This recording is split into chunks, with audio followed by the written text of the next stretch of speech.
Hey guys, Zach with Blade HQ. We're here at SHOT Show 2018. We're at the Spyderco booth, and I'm sitting down with Eric to talk about some knives.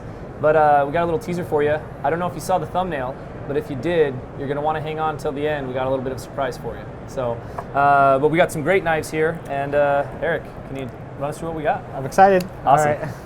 All right. First, I'm going to go through our clip-it tools. We call them clip-it tools. We were some of the first to do clip-it knives, and the clip-it knives are just knives that clip to your pocket. And so these are going to be clip-it tools. They're going to have more tools in there.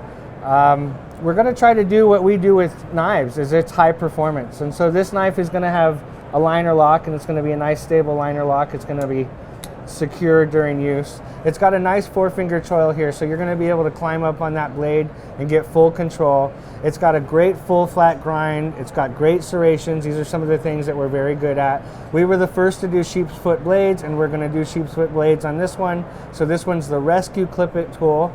And when you close it, you can rotate it and you can open it with one hand, and on the opposite side you have a locking hook. This is a great steel. It's going to cut very well. Same with the blade. You know, it's an 8CR13 MOV, great heat treat, great grind. These are going to perform very well, nice and locking. You can choke up on it so that you can get your finger right up there in the hook for when you need to cut what you need to cut. And then on the opposite side, we have a one-hand open little screwdriver. This stops at the midway so that you can get some torque if you want to do some twisting. But if you open it all the way and you don't want to use your tip or your knife and do some pry work with it, it's got a nice little tip that you can pry and work with and not destroy the rest of your knife. I know that's something that I could definitely use because I tend to pry with the tip of my knife a lot, and then I'm always regrinding the edge back onto it. You do. You find, yeah, you don't want to destroy your tip. You don't want to destroy your hook, so it's a good source. Awesome. Also, it's just the beginning, so we're looking for feedback from consumers. We want to continue to make clip-it tools better and better as we go on. It also has G10 peel ply, full liners, full backspacer. It really fills the palm, has good weight, reversible clip so that you can carry it in more than one option. And then we have a standard blade. It's just going to be a little bit more user-friendly for the everyday. Nice 4-finger choil to choke up on it. Fits the hand beautifully, locking. So it's just the two variations. And then on this one, the tools at the back, you have a bottle opener, bottle opener, yeah, always important. Can opener, big screwdriver, little screwdriver, can opener. Right now, they're very basic in the tools. We're really bringing to the market that we can bring high performance clip carry, one hand open, multi-bladed knives. Awesome. Now that we can do this, what other tools do we use? What other materials do we use? And we can begin to expand and grow this market. Awesome. These are also value folders. I think they're about an $80 MSRP. Okay, so right they're going to be a lot of value in the pocket, and they can bring a lot of performance when you need it. That's way awesome. And I've got a buddy who always makes fun of me because I was looking the other day at some knives that had can openers on them. Yep. And I was kind of like succumbing to him giving me a hard time about it. And I was like, yeah, I probably don't need a can opener. Then we get to SHOT Show, and I don't want to pay $20 a meal on the strip for McDonald's.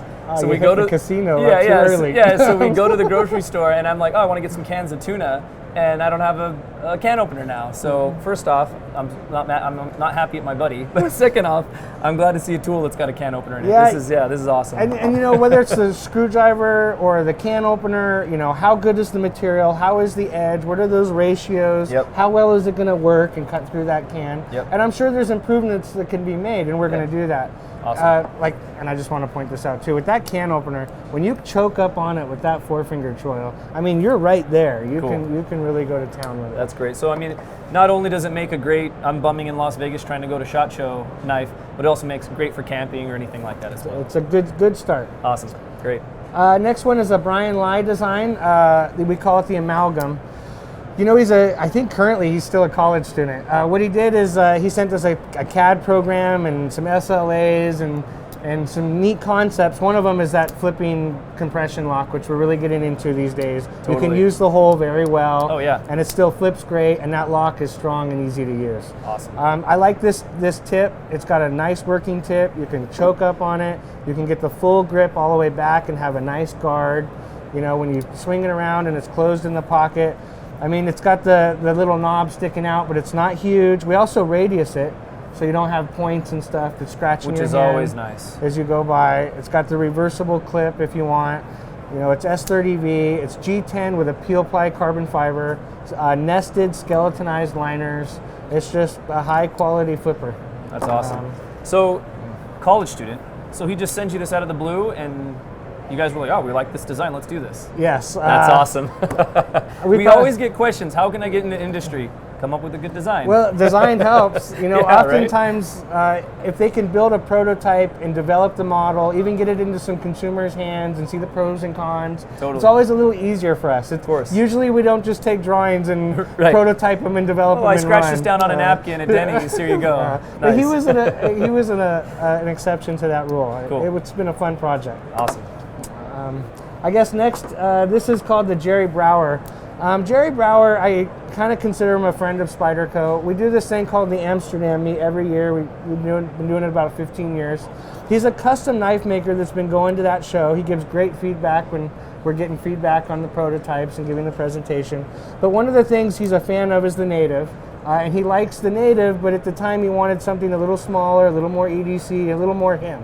Yeah. And so this was his design. It's got a Reeve integral lock. It's got a titanium or a stainless interface, an over travel stop, so you're not going to deform it. A nice Great. peel ply G10, reversible clip. When you close it, smooth in the pocket. It weighs very little. It's open back. Oh yeah, that feels great. I mean, we're just looking for a beautiful, high quality, everyday carry piece. Jerry Brower did an excellent job on this, and he's a great person. Yeah. And we're excited to get to work with him on it. I really like the size of this a lot too. This is right in my wheelhouse size-wise, so yeah. And a lot of that is from, you know, the meats. You talk to the people in Europe, and oftentimes something like the Native is too big. Right. You know, and this is more in line with them. And so, you know, a lot of the knives we develop is not just for America. It's a world market. Of course. And so excited to work with the Jerry Awesome. Brower. Yeah, that's really good. That might have to find its way into my pocket one day. You know, one of the things I like too is the logo on the back is his logo's a pumpkin face. Okay. It's a little pumpkin Okay, face. yeah. If the, Awesome. it's a cool logo. Yeah, I don't know if you guys can see it, but it is Yeah. really cool. If not, Google it. Yeah. So if you're wondering what that is, that's a pumpkin face. Awesome. Then I'm going to get into a couple fixed blades. First, why don't we do the buoys first? Awesome. Buoys are neat. Buoys have been around a long time. When you make a buoy, one of the things we think about is the combination. It's just like the lotto. There's 42 numbers. You get 6 numbers. It should be easy to win, right? Yeah, no big deal. It's only 42 numbers, and it's a 6 combination. Buoys are the same way. Yeah. You know, what thickness you use, how long do you make them, what's the grind like, do you put a guard on, do you not, how is the handle shaped, and that's why there's been so many buoys for so many years. There's so many ways to do it. Yep. So this is what 2 people feel is a great representation of the perfect buoy.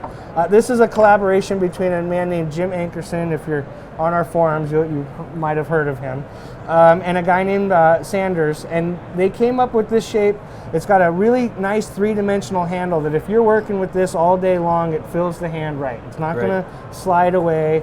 It's got a nice curve up here too, so that if you're not hitting any edges.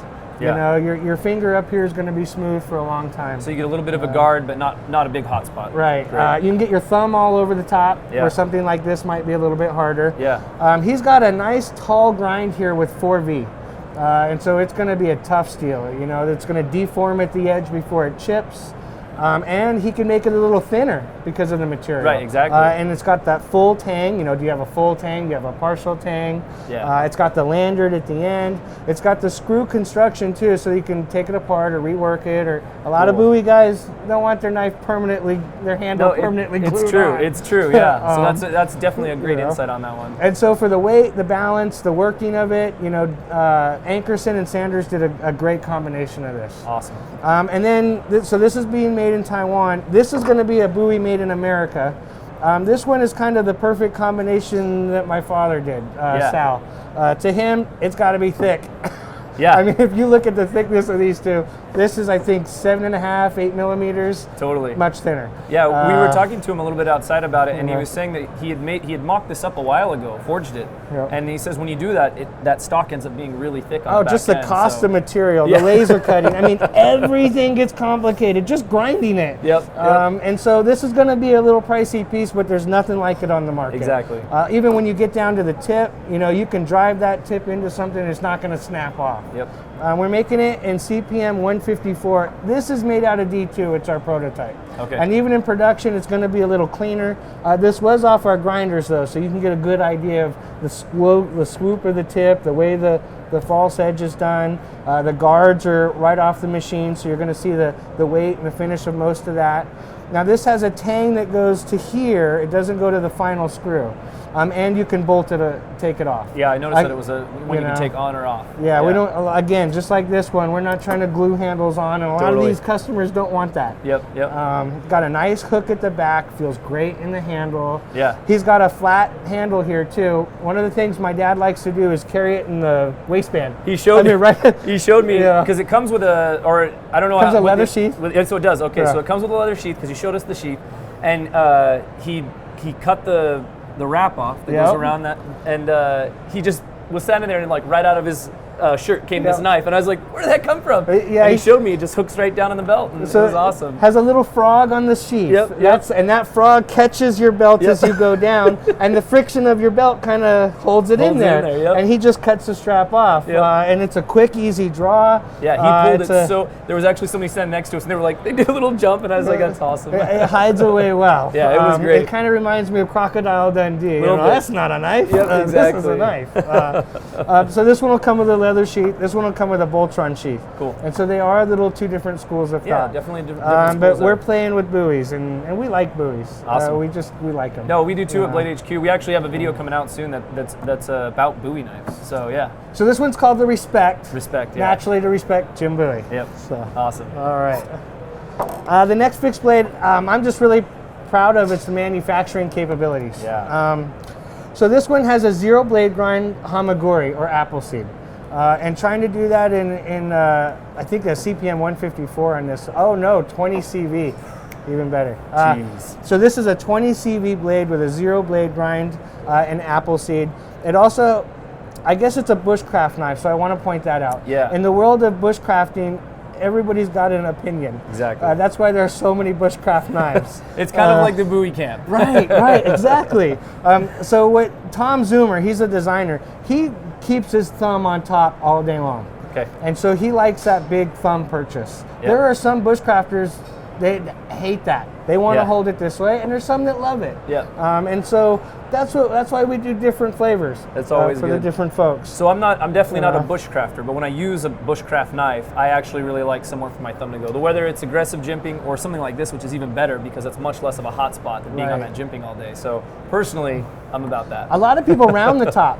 Yeah. But yeah. This is just one step further. That's great. And so the other thing he wants is no holes. This thing is bolted on. It is not coming off. You cannot just screw it off. But it has no hot spots. Great. I mean, there's not a void in this G10. It's perfectly three-dimensionally machined. You can hold this all day long. It's beautifully made in the handle. To take it a step further, the blade goes all the way through the tang to the end. It's one piece, and it is exposed at the end. You can hammer with this thing, Awesome. and that handle's not coming off. Awesome. It also has a generous lanyard that you can tie in through there and get a nice big tie in there. Perfect. And just, the pure manufacturing capabilities of this knife, I'm very proud of Yeah. what we were able to achieve. The You know- grind alone in a steel that hard is just impressive. It is. So it's called the Zoomer because his name's Tom Zoomer. Cool. On all three of these, I don't have the sheath. I should have brought the sheath in. Yeah. But all three of them, the sheath is an important part of my knife. It is. This one has a leather sheath that's going to have the frog and the strap. This is going to be a Voltron that has the thumb push off. And then this one has a leather sheath that's a dangler. Okay. A lot of these bushcrafters, they hook it to their belt and they want a little bit of movement. It's going to be a friction fit, so it'll go both ways. It's going to have some pockets in there for stones or flint or magnesium or what other things you need. What it might need in the bush, yeah. So the sheath itself on this one is going to be a bushcrafting accomplishment Cool. too. That's awesome. So Right on. proud of all 3 of them. Yeah, that's a lot of exciting stuff in the fixed blade category for sure. The next ones I'm going to go over are refinements of knives that are existing. So this is going to be the Mantra 3. The Mantra 1 and 2 was to get a feel for how people thought of the hole, the large hole, and the small hole. We like to try things out, get them into the market, experiment. The other thing is we've learned from the Mantra 1 and the Mantra 2 is the ball bearing systems can always be improved on. And so, you know, as a digression, we do CQI around here, constant quality improvement. As a good example, I remember when all Reeve integral locks were made without a tight stainless interface. Okay, yeah. And now we're making Reeve integral locks with stainless interfaces. And does that make the old ones obsolete? Not really, it's just CQI. Exactly. And so in the last year, we've done the same thing with our ball bearing mechanisms. We've really improved them. To go over some of that quickly, we've got to a much larger ball bearing. Okay. So it's going to have bigger freedom in movement. There's going to be more room in there. No more small ball bearings that we're trying to fit in there. But trying to make thin knives with bigger ball bearings gets complicated. Yeah, a little bit of a challenge there, but we did it. Good. So we're machining in the blade, we're machining in the handle, and we're fitting these things in there. Awesome. The other thing we're going towards is phosphor bronze washers. The Kaptons, the nylons, the G10s, I mean, all of that stuff sometimes creates drag. Yeah. The balls don't rotate as well. They can create problems. And so we have a larger ball bearing. We went to phosphor bronze washers that are holding those ball bearings. Awesome. And then we went to a hard stainless interface that the ball bearing's riding on. Okay. Now there are a lot of flippers that use titanium. That, the ball just rides on the titanium. We feel the hard stainless is going to be a better rotation. And so in the past we put a little 5-thou washer in there. Yeah. The customers were thinking that was enough, and they were right. Okay. And so we thickened up that material to I think it's about 30 thou now. Okay. And it's a hardened stainless. Yeah, so it's definitely a little bit thicker and then a hardened stainless. Yeah, so Awesome. I mean, it's not going to get a big track in there, and it's not going to deform. Cool. And so between all these improvements, our flippers are really coming out nicer now. Yeah, when we got here and we were kind of checking some stuff out, some of these flippers were feeling really awesome. So we're glad to fix some of that. Cool. Now the response from the customers was a lot of them wanted a stainless. The old one was an M4, Right. corrodes quickly. Let's go to a stainless. We also reduced the cost by about 25% Great. because we went out of the titanium. Yeah. The G10 carbon fiber is a less expensive material. Yep. And it's nested compression. So it's got a better lock, it's lighter weight, it's got a stainless steel, it's going to flip better, and it's less expensive.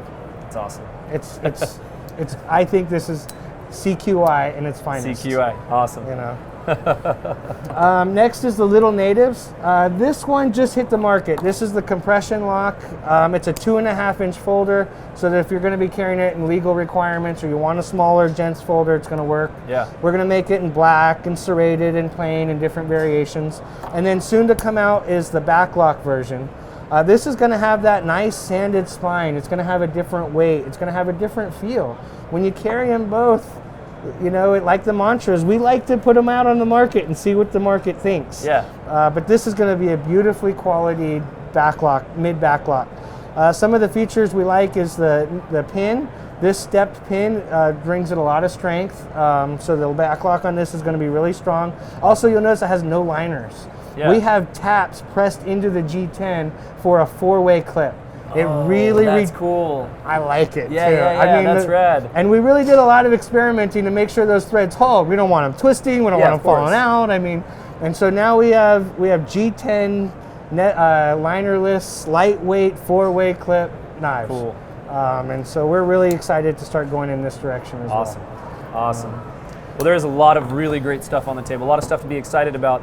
But we've been asking everybody who has pockets at SHOT Show what's in their pocket, but you've got something special in your pocket, right? I'm excied about it. It's the new Peter Rosenti. So the people that like the Nirvana, and we were discontinuing the Nirvana, and many people were sad. Yeah. But we were going towards the future. That's what we do. Totally. So this is a new Peter Rosenti called the Paisan.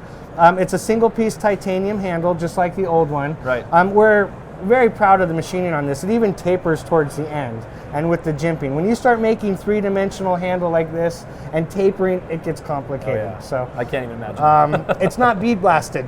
Right. The Nirvana was bead blasted. Bead blasted knives can create some challenges, so we were glad to get rid of the bead blasting. On this one, it's got a stainless interface with an over travel stop. So it's a single piece titanium handle with the stainless interface. I know Lion Steel has done that, but we're happy to jump on that bandwagon. Cool. Right on. So Right it's on. a much improved system. It doesn't have the texturing around. And so, you know, that was becoming its own challenge in consistency in manufacturing along with the bead blasted blade. It's got a taller grind. This is going to cut better, slice better, perform better in the long term. Cool. And so, you know, all the way around, this is kind of an improvement in my mind. The Nirvana was beautiful. The Nirvana was great, yeah. It's got the ball bearing system in there. Okay. And so we're rolling those ball bearings in and putting everything together to perfect precision. Very proud of the new Peter Awesome. Rosenti. Yeah, and it's beautiful. It really is. So totally excited about it. Right on. Well, thanks so much for your time. Yeah. It's been great. You got some great stuff out here, and I think there's a couple things that are going to make it into my own personal collection. So I always love that. Right on. Well, thanks for having us. Yeah, we appreciate thanks it. for the support. Yeah, Thank you, for sure. everybody. Awesome. Yeah. Well, that's all Spyderco has for us today, guys, but that's not all Blade HQ has for you. Make sure to check out our 2018 SHOT Show playlist here on YouTube, and make sure to keep an eye on what Spyderco's got going. There's some great stuff in the works. Thanks, guys.